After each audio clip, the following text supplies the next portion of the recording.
Through my work as a success coach and a clinical psychologist, I focus mainly on helping women to achieve their visions of success for their life's work.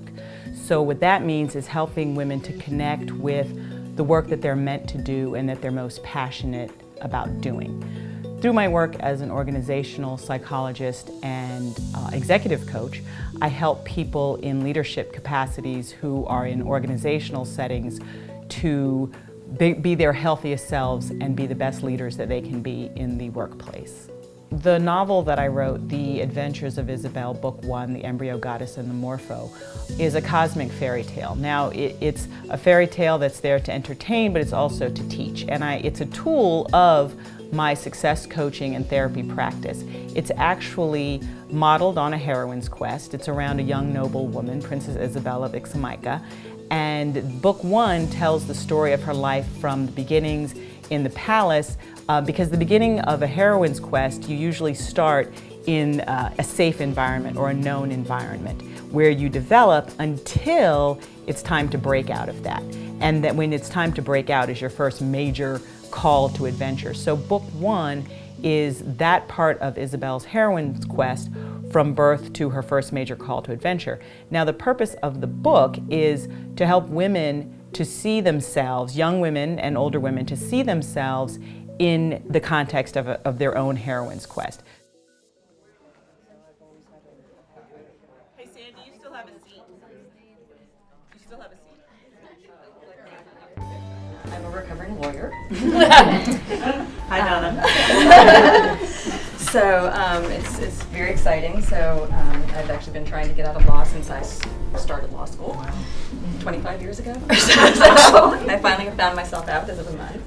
So it actually is perfect timing because I am actually, not that every day isn't a heroine quest, but I really am at the point now where I'm really going to try to pursue my passion. Or I have many passions, but try to funnel them into something that I really want to do. I'm blessed to be here with actually my mother and my daughter, so it's really exciting. And I didn't and don't have a particular hope out of coming here. I really was just interested. I love the multi-generational approach to it and discussion, and so that really is intriguing to see, how different people, based on their experiences and age, what they take from the story and what it means to them. And so, less and less did she ride out in the fields, more and more did she spend indoors. She seemed to be trading her old adventures for a different kind, adventures of the mind. She spent many hours in the library reading and studying. Her father worried about this change, but her mother convinced him that this was a good thing, reminding him of how he had appreciated her mind when they met. She decided to try it on, so she took it off the dummy and put it on the ground. Then she unwrapped her shawl and took off her nightgown.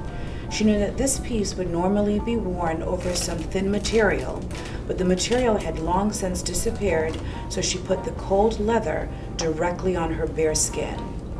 A strong shiver went through her whole body when she did this. Because it laced from behind, she could not manage this part, so she fixed it to herself as best she could. She wanted to see how she looked, so she looked around for a mirror. The next morning, she awoke groggily with the sunlight streaming in the window on her face. She was recalling her horrible dream of the demon cuirass. What a nightmare! In her half-sleeping state, she began to stretch, but stopped.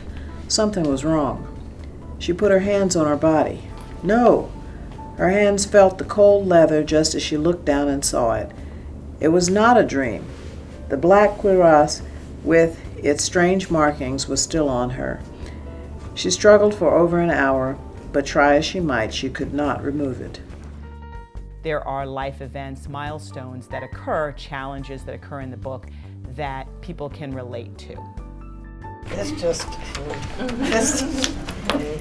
This hits home for me, Nicole. I'm in a 12-step program, and as I've mentioned previously, I'm in a divorce. I'm divorced now, and a lot of things have changed and are changing, and I have this multitude of possibilities. And but the thing that hit me most about this was the armor.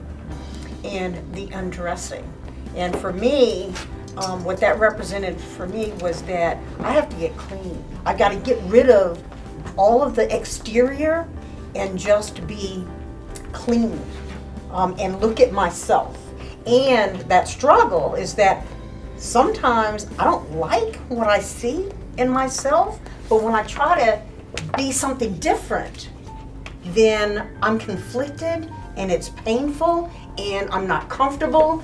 And so that's what that whole armament for me represented was, you gotta get clean with yourself. I too read the book in one day. I wish we had this kind of book when I was a little girl. I'm on an interesting journey. I had been pretty sick for the last couple of years, and the doctor says that I am free of cancer as of a couple of months ago. I don't want to get emotional about that. I'm just grateful. Okay.